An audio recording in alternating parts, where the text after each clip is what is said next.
What's going on, guys, and welcome back to Forza Horizon 4 and the Hilltop Scramble series. My vehicle today is the 2011 Mazda RX-8 R3. Now this car, still got the standard stock engine in it, which I looked it up. It's a 1.3 litre twin rotor engine.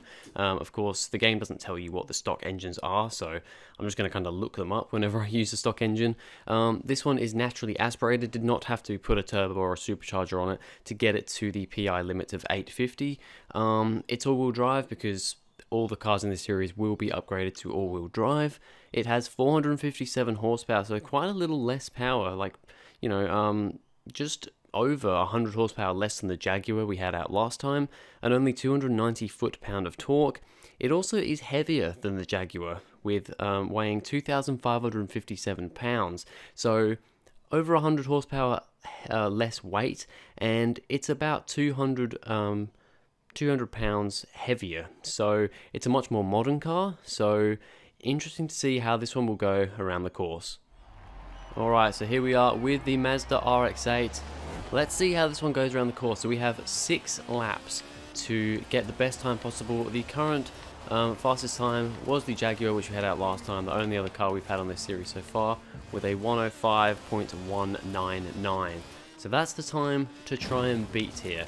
Like I said, this car has over 100 horsepower less than the Jaguar and weighs about 200 pounds more. I think just over 200 pounds more.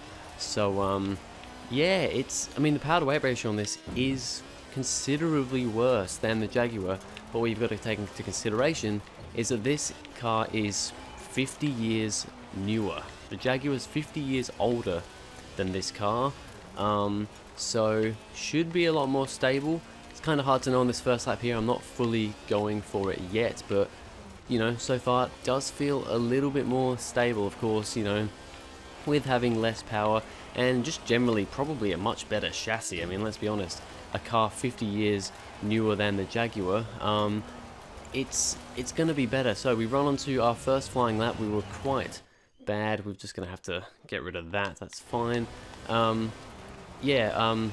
I mean, we just did a what was that, a 106 or something? And that was on a not even flying lap and not a very good standing lap either. So I think we are gonna beat the Jaguar here, but just depends of how much and when are we gonna do it on the first lap, because this one we had a pretty compromised start to the lap. We ran quite wide going through to the first, well, to the start finish straight, and we'll see how we can go. But yeah, generally so far this car does seem quite a bit easier to drive than the Jaguar.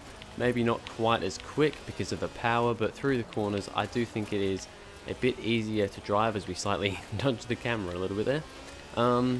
Yeah, I do quite like the Mazda RX-8. I was thinking about what car do I want to do next, and I was looking at like the Mazda MX-5s, and I was like, yeah, I could do one of those. And then I saw the RX-8 and I thought, never really driven an RX-8 on a Horizon game, and I don't really know if I've done much on them on one in any of the other games. We're going to go into the 104s there already on the first lap. So yeah, this showing right here that this is quite a bit faster than the Jag.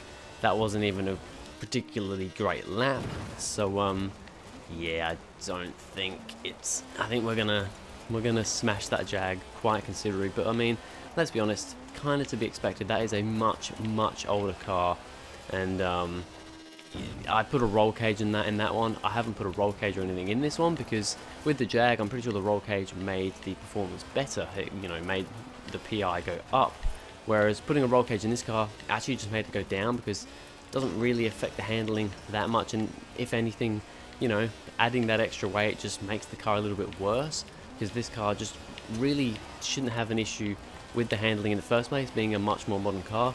But you find with the older cars that putting a roll cage in it does actually help, because, you know, they don't mind that little bit of extra weight because they need that bit more stability from the roll cage. Not sure we're going to go quicker that lap. Can't really see the times. I'm trying not to look at them too much. We get a bit of a drift around that corner that time. A little bit scary across these bumps. I mean, was with the Jaguar as well, as we go a little bit kind of sideways. I won't say on 2 wheels, but I mean, we were on no wheels because we were in the air going over a jump, but kind of went over that jump a little bit on an angle, I suppose. But yeah, this car, it's pretty alright to drive, to be completely honest. As my cat is jumping up to my microphone. Sorry if you can hear a cat sniffing a microphone.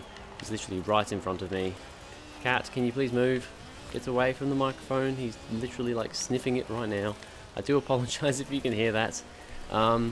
Yeah, this car though, it's actually pretty decent to drive. It's not too bad. I mean, this course is fairly demanding. It's very bumpy.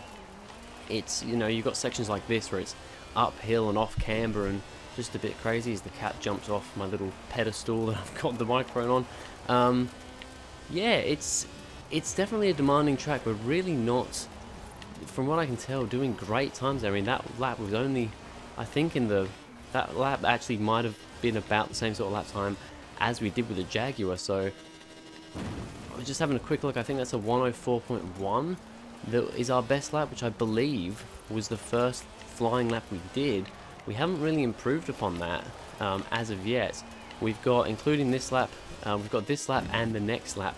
See if we can go any quicker. Maybe we can get into the 103s. I reckon it's definitely possible with a better lap, because I don't think we've had an amazing lap so far.